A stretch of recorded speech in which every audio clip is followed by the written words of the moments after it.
Salutations visiteurs et bienvenue dans la mathématosphère pour un nouvel épisode de Maths et Signaux. Dans la vidéo d'aujourd'hui, nous abordons l'un des pans des mathématiques et de l'ingénierie les plus obscurs.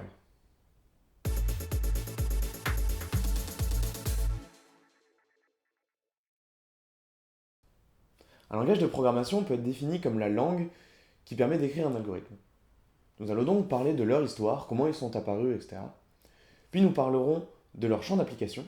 Et enfin, nous retracerons très rapidement l'histoire des machines qui les font tourner. Dans les années 40, alors que les premiers ordinateurs numériques programmables apparaissent, on cherche un moyen de les programmer, évidemment.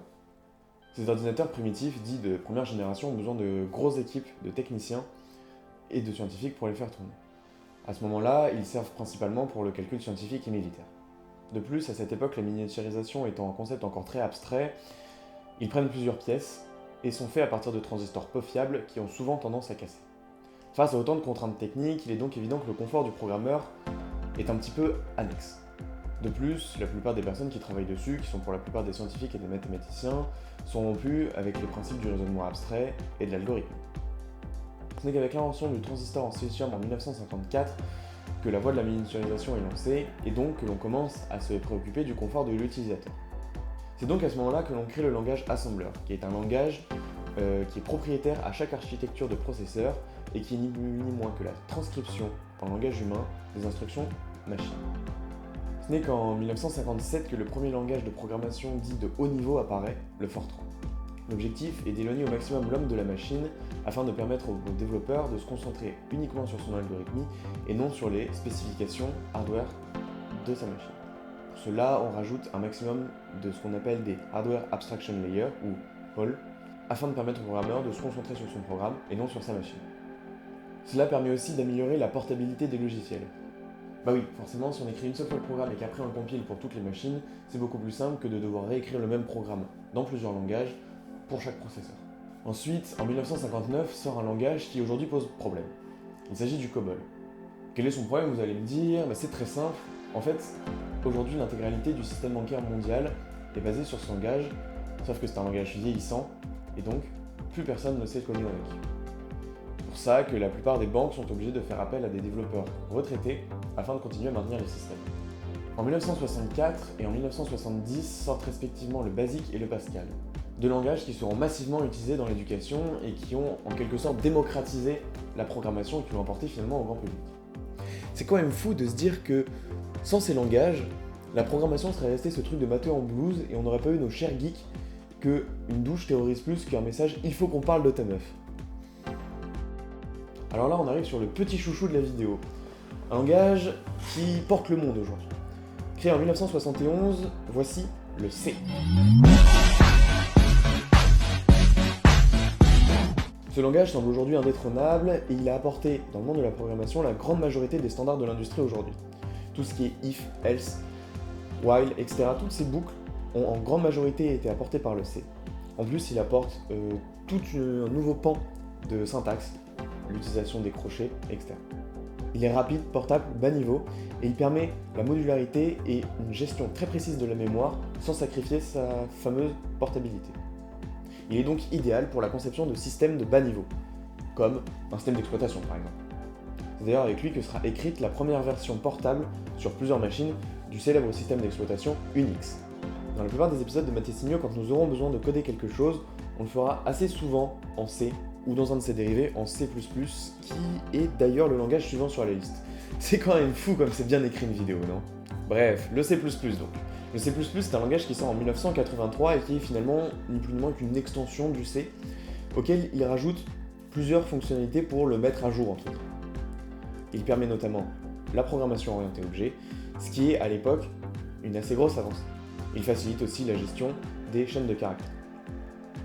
Le C++ est un langage relativement puissant qui est aujourd'hui beaucoup utilisé dans l'industrie du jeu vidéo et qui est celui qui a été choisi par l'IDE Arduino pour programmer ces fameuses cartes Arduino et tous ces dérivés. C'est donc un langage dont nous allons beaucoup parler et que nous allons beaucoup utiliser dans cette série.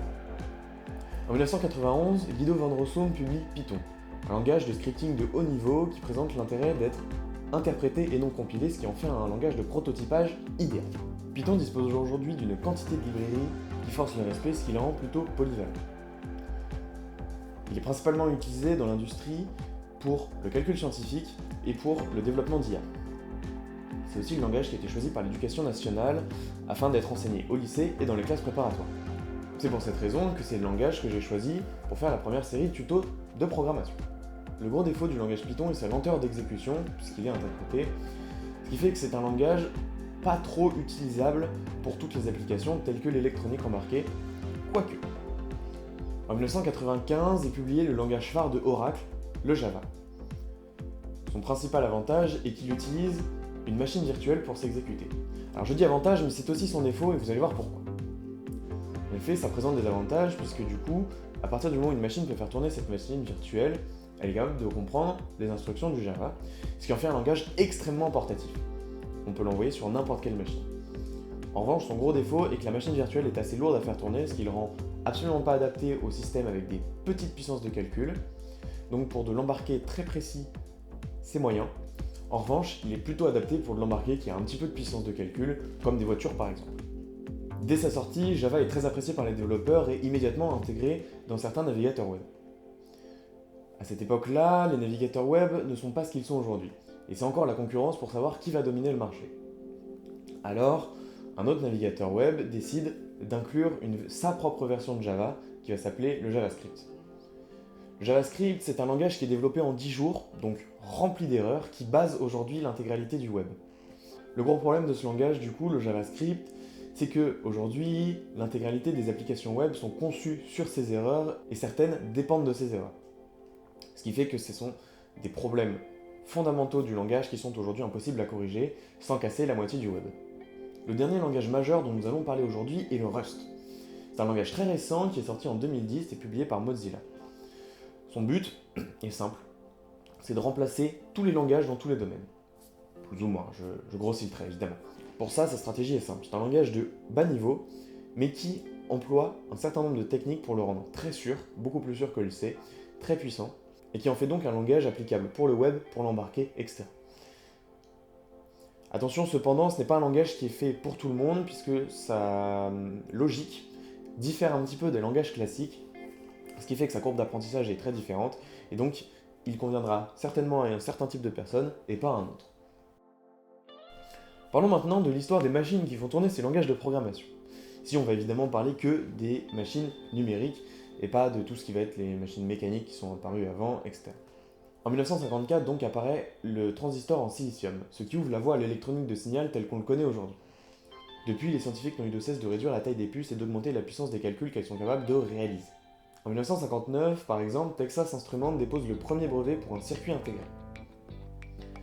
Ils ne seront utilisés que par l'armée américaine et la NASA jusqu'en 1964 avec l'arrivée sur le marché du premier ordinateur qui utilise ces puces. Rien de très intéressant à commenter à partir de là, si ce n'est que les puces n'ont eu de cesse, comme je l'ai dit avant, de se réduire et leur puissance de calcul d'augmenter, ce qui fait qu'aujourd'hui votre carte bleue a plus de puissance de calcul que les ordinateurs qui ont été envoyés sur la Lune avec les missions Apollo.